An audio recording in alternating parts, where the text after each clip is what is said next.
आप देख रहे हैं इंडिया न्यूज। मैं हूं रचना बंसल। शुरुआत करेंगे इंडिया 100 की। एलएसी पर सर्दियों में चीन से लोहा लेने के लिए भारतीय सेना तैयार है। -40 डिग्री पर डटे रहने के लिए पूरे इंतजाम किए गए हैं। लद्दाख बॉर्डर पर BMP-2 इन्फेंट्री कॉम्बैट व्हीकल तैनात किया गया है। T-90, T-72 टैंक भी अलर्ट पर रखे गए हैं। एलएसी पर भारत ने दुनिया के सबसे शक्तिशाली टैंक तैनात किए। सेना ऊंची चोटियों पर चीन को पटकने की तैयारी में है। ड्रग्स केस में बड़ी खबर सामने आई है। सूत्रों के मुताबिक करण जौहर की पार्टी का वीडियो सही पाया गया। सूत्रों के मुताबिक एनसीबी को वीडियो की फॉरेंसिक रिपोर्ट सौंपी गई। वीडियो के साथ कोई भी छेड़छाड़ नहीं हुई। वीडियो में कई बड़े चेहरे दिखाई दे रहे हैं। दीपिका, अर्जुन कपूर, शाहिद कपूर समेत कई सितारे इस पार्टी में शामिल हुए थे। मेडिकल से पहले क्षितिज ने खुद को बेकसूर बताया। कहा, मुझे फंसाया जा रहा है। क्षितिज ने कहा, मेरे घर से कुछ नहीं मिला, मुझे फंसाने की साजिश हो रही है। धर्मा प्रोडक्शन के पूर्व एग्जीक्यूटिव प्रोड्यूसर क्षितिज प्रसाद को आज एनसीबी कोर्ट में पेश करेगी। क्षितिज ने ड्रग डीलर से ड्रग लेने की बात कबूली है। ड्रग पेडलर करमजीत और अनुज केशवानी ने क्षितिज का नाम लिया था। क्षितिज के बाद करण जौहर पर भी एनसीबी का शिकंजा कस सकता है। करण के घर हुई पार्टी को लेकर पूछताछ के लिए एनसीबी करण जौहर से भी पूछताछ करने के लिए समन जारी कर सकती है। इस पार्टी में ड्रग्स के इस्तेमाल का आरोप है। ड्रग्स केस में एनसीबी का जबरदस्त एक्शन जारी है। तीनों अभिनेत्रियों को क्लीन चिट नहीं दी गई। एनसीबी दफ्तर में पूछताछ के दौरान दीपिका 3 बार रोई। सूत्रों के मुताबिक एनसीबी के सामने दीपिका ने रोते हुए हाथ भी जोड़े। सूत्रों के मुताबिक दीपिका के रोने पर एनसीबी ने सख्ती दिखाई। कहा, इमोशनल कार्ड मत खेलिए, सच सच बताइए। सूत्रों के मुताबिक एनसीबी के सामने दीपिका ने ड्रग्स देने की बात कबूली। किसी और के लिए ड्रग्स मंगवाने की बात से इनकार किया। एनसीबी ने दीपिका, सारा अली और श्रद्धा का मोबाइल जब्त कर लिया। जरूरत पड़ने पर दोबारा पूछताछ के लिए बुलाया जा सकता है। सूत्रों के मुताबिक एनसीबी इनके मोबाइल से सबूत तलाशेगी। तीनों अभिनेत्रियों के मोबाइल की फॉरेंसिक जांच होगी।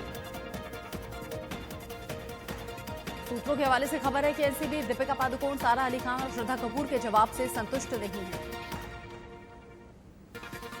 एनसीबी को अभिनेत्रियों के मोबाइल से कई अहम सबूत मिलने की उम्मीद है। करिश्मा, सिमोन खंबाटा समेत कई लोगों का फोन भी जब्त हुआ। दीपिका, सारा अली खान, श्रद्धा कपूर से पूछताछ के बाद एक बड़ी जानकारी निकलकर सामने आई है। एनसीबी एसआईटी कल दिल्ली के लिए रवाना हो सकती है। सूत्रों के हवाले से खबर है कि अब एनसीबी के रडार पर बॉलीवुड के कई और बड़े नाम हैं। पुख्ता सबूत इकट्ठा करके पूछताछ के लिए समन जारी हो सकता है। महाराष्ट्र में राजनीतिक सरगर्मियां तेज हुई हैं। देवेंद्र फडणवीस और शिवसेना सांसद संजय राउत के बीच में मुलाकात हुई। महाराष्ट्र में महाअघाड़ी की सरकार बनने के बाद दोनों नेताओं के बीच में पहली मीटिंग हुई। मुलाकात मुंबई के एक होटल में हुई थी। सामना में इंटरव्यू के सिलसिले में दोनों नेताओं के बीच में मुलाकात हुई है। बिहार चुनाव के बाद इंटरव्यू को प्रकाशित किया जाएगा।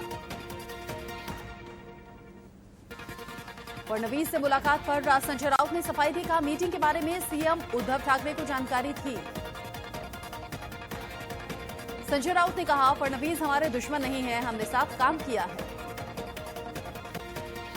संजय राउत से मुलाकात पर फडणवीस बोले, मुलाकात के राजनीतिक मायने न निकाले जाएं, शिवसेना से कोई बात नहीं चल रही।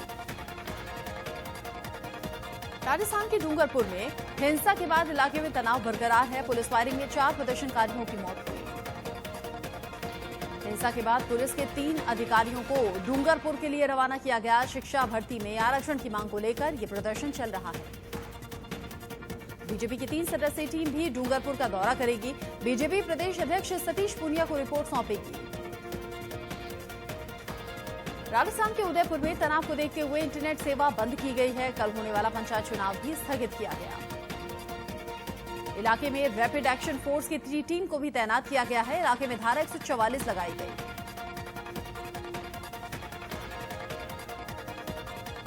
पूर्व केंद्रीय मंत्री जसवंत सिंह 82 साल की उम्र में उनका निधन हो गया। निधन पर पीएम मोदी और रक्षा मंत्री राजनाथ सिंह ने दुख जाहिर किया। पीएम मोदी ने 69वीं बार मन की बात कार्यक्रम को संबोधित किया। कहा, किसानों की मजबूती आत्मनिर्भर भारत की नींव है। प्रधानमंत्री ने कहा, कोरोना काल में भी कृषि क्षेत्र में अपना दमखम दिखाया। देश के किसान, गांव जितना मजबूत होंगे, देश उतना ही आत्मनिर्भर होगा। मन की बात में पीएम ने कहानियों का जिक्र किया। पीएम मोदी ने राजा कृष्णदेव राय की एक कहानी सुनाई। महात्मा गांधी को याद करते हुए प्रधानमंत्री ने कहा, गांधी जी के विचार आज ज्यादा प्रासंगिक हैं। 2 अक्टूबर हमारे लिए प्रेरक और पवित्र दिवस है। अकाली दल के एनडीए से अलग होने पर संजय राउत ने कहा, शिवसेना और अकाली दल एनडीए के मजबूत स्तंभ थे। शिवसेना सांसद संजय राउत ने कहा, शिवसेना और अकाली दल के बिना एनडीए अधूरा है। अकाली दल और बीजेपी का 24 साल पुराना नाता टूट गया। अकाली दल ने एनडीए से अलग होने का ऐलान कर दिया। सुखबीर सिंह बादल ने कहा, कृषि बिल के विरोध में पार्टी ने फैसला लिया। हरसिमरत ने पहले ही मंत्रिमंडल से इस्तीफा दे दिया है। अकाली दल का मुख्य वोटर किसान है, जो कृषि बिलों को लेकर लगातार मोदी सरकार के खिलाफ पंजाब और हरियाणा में विरोध प्रदर्शन कर रहा है। आईपीएल के 9वें मैच में आज राजस्थान और पंजाब के बीच में टक्कर होगी। दोनों टीमें एक-एक मैच जीत चुकी हैं। पहले टॉस जीतकर बल्लेबाजी करते हुए हैदराबाद ने 143 रन का टारगेट दिया। इस सीजन का अब तक सबसे छोटा टारगेट है। आईपीएल के 8वें मैच में कोलकाता नाइट राइडर्स ने सनराइजर्स हैदराबाद को 7 विकेट से हरा दिया। कोलकाता नाइट राइडर्स की सीजन की ये पहली जीत है। हैदराबाद ने कोलकाता को 143 रन का टारगेट दिया था। इयोन मॉर्गन 42 रन बनाकर नॉट आउट रहे। केकेआर के शुभमन गिल ने आईपीएल में 5वां अर्धशतक लगाया। गिल को प्लेयर ऑफ द मैच चुना गया। केकेआर ने 18 ओवर में 3 विकेट पर 145 रन बनाए। शुभमन गिल और इयोन मॉर्गन ने चौथे विकेट के लिए 92 रन की पार्टनरशिप की। लक्ष्य का पीछा करने उतरी केकेआर की शुरुआत बेहद खराब रही थी। पाकिस्तान ने फिर से सीजफायर का उल्लंघन किया। राजौरी और पुंछ में पाकिस्तानी सेना ने गोलीबारी की। भारतीय सेना ने मुंहतोड़ जवाब दिया। चीन और पाकिस्तान की करतूतों पर भारत की नजर है। वायुसेना ने पीओके और एलएसी के पास फॉरवर्ड एयरबेस पर C-130J सुपर हरक्यूलिस एयरक्राफ्ट से उड़ान की। लद्दाख स्काउट्स में 131 नए जवान शामिल हुए हैं। कल सभी ने राष्ट्र सेवा की शपथ ली। देश में कोरोना का कहर जारी है। 24 घंटे में 88,000 से ज्यादा नए मरीज सामने आए हैं। देश में कोरोना से 24 घंटे में 1,124 मरीजों की मौत हो गई। मरने वालों की कुल तादाद 94,000 के पार है। भारत में अब तक कोरोना के कुल 59,92,000 से ज्यादा केस सामने आ चुके हैं। इनमें 9 लाख से ज्यादा एक्टिव केस हैं। महाराष्ट्र में कोरोना के अब तक कुल 13,21,000 से ज्यादा केस सामने आ चुके हैं। पिछले 24 घंटे में 20,000 से ज्यादा नए मरीज बढ़े हैं। दिल्ली में पिछले 24 घंटे में कोरोना के 3,372 नए मरीज सामने आए हैं। 46 मरीजों की मौत हो गई। एमपी के सांची में सीएम शिवराज सिंह और राबा सिंधिया ने एक चुनावी रैली को संबोधित किया। रैली में कोरोना के नियमों की धज्जियां उड़ती हुई दिखाई दी। यूपी के एटा में सरकारी अस्पताल में एक महिला ने फर्श पर ही बच्चे को जन्म दे दिया। परिजनों ने डॉक्टर्स पर मरीज का इलाज नहीं करने का आरोप लगाया। प्रधानमंत्री नरेंद्र मोदी ने कल संयुक्त राष्ट्र महासभा को संबोधित किया। पीएम ने भारत को संयुक्त राष्ट्र संघ का स्थायी सदस्य की बात दोहराई। पीएम मोदी ने कोरोना महामारी, वैक्सीन, ड्रग्स से लेकर आतंकवाद समेत कई जरूरी मुद्दों को उठाया। कोरोना से निपटने में संयुक्त राष्ट्र की भूमिका को लेकर सवाल भी उठाए। पीएम मोदी ने अपने भाषण में आतंकवाद का मुद्दा भी मजबूती से उठाया। कहा, भारत की आवाज आतंकवाद, अवैध हथियारों की तस्करी के खिलाफ उठती रहेगी। गृह मंत्री अमित शाह ने पीएम मोदी के भाषण की जमकर तारीफ की। कहा, यूएनजीए में पीएम मोदी ने अतुल्य भाषण दिया। पंजाब के पटियाला में बस और कार की आमने सामने से टक्कर हो गई। हादसे में 4 लोगों की मौत हुई। हादसे के बाद यात्री बस छोड़कर भाग गए। घायलों को अस्पताल में भर्ती करवाया गया। गाजियाबाद में बुजुर्ग ने एक बेजुबान को बड़ी ही बेरहमी से पीटा। डंडे से जमकर पिटाई की। इतना ही नहीं, बुजुर्ग ने बेजुबान के पैर में रस्सी बांधकर सड़क पर घसीटा भी। पूरी घटना सीसीटीवी में कैद हो गई। यूपी के हमीरपुर में फौजी और पुलिस के साथ मारपीट का वीडियो वायरल हुआ। थाने के अंदर फौजी और दारोगा में मारपीट हुई। आरोप है कि दारोगा ने फौजी के परिजन के साथ मारपीट की, जिस वजह से फौजी भड़क गया। हरियाणा के चरखी दादरी में बर्खास्त शिक्षकों और पुलिस के बीच में जमकर झड़प हुई। बर्खास्त शिक्षक उप मुख्यमंत्री दुष्यंत चौटाला को ज्ञापन सौंपा गया। उत्तर प्रदेश में मिर्जापुर के एक पुराने विवाद में दो पक्षों में जमकर मारपीट हुई। यहां कुछ दबंगों ने एक बुजुर्ग की पिटाई कर दी। नोएडा के सेक्टर 96 में बिल्डर ने ग्राहकों से पूरे पैसे लेने के बाद भी घर नहीं दिया। घर की मांग करने पर बिल्डर के गुंडों ने उन्हें पीटा। लखनऊ में कार ओवरटेक करने के चक्कर में विवाद हो गया। बदमाशों ने कार सवार लोगों पर फायरिंग कर दी। जयपुर में एक युवक ने सरेआम युवती की गोली मारकर हत्या कर दी, जिससे इलाके में दहशत का माहौल है। मेरठ में रोडवेज बस के चालक और उसके साथी ने एक महिला के साथ गैंगरेप किया। बेसुध हालत में महिला को सड़क पर फेंका और फरार हो गए।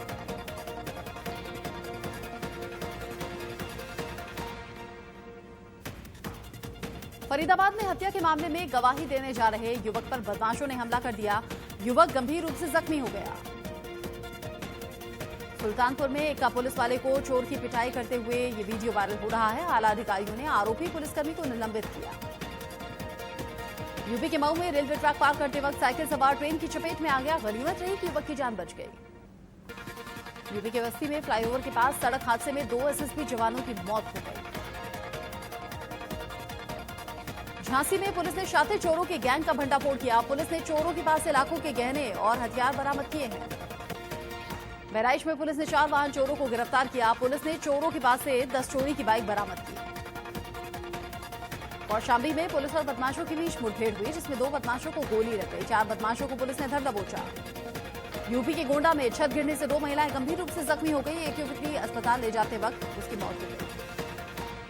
यूपी के आगरा में पेट्रोल पंप के पास बस और इको कार में टक्कर हो गई। 6 लोग इसमें जख्मी हुए। यूपी के झांसी में यात्रियों से भरी हुई लग्जरी बस और हार्वेस्टर जोरदार इनमें टक्कर हो गई। हादसे में कई लोग जख्मी हुए। ग्रेटर नोएडा यमुना एक्सप्रेसवे पर कार में भीषण टक्कर लग गई। हादसे में ड्राइवर की मौत हो गई। यूपी के बागपत जिले में ट्रैक्टर से स्टंट करने का वीडियो वायरल हुआ है। वीडियो में युवक ट्रैक्टर को एक बाइक की तरह बेहद आसानी से नचाता हुआ दिखाई दे रहा है। तेलंगाना में लगातार बारिश की वजह से नागार्जुन सागर डैम में पानी भर गया। डैम के 10 गेट खोले गए। National council of applied economy research के मुताबिक इस साल इकोनॉमी दूसरे तिमाही में 12.6% नीचे गिरेगी। बाजार में बिकने वाली खुली मिठाइयों की एक्सपायरी डेट बतानी होगी। नियम 1 अक्टूबर से लागू होना है।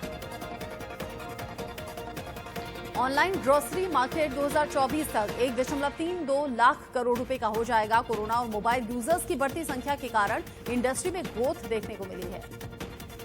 रिलायंस रिटेल को अमेरिकी कंपनी सिल्वर लेक पार्टनर्स ने ऐसे 7500 करोड़ रुपए मिले हैं। इससे सिल्वर लेक को रिलायंस रिटेल में 1.75% हिस्सेदारी मिलेगी।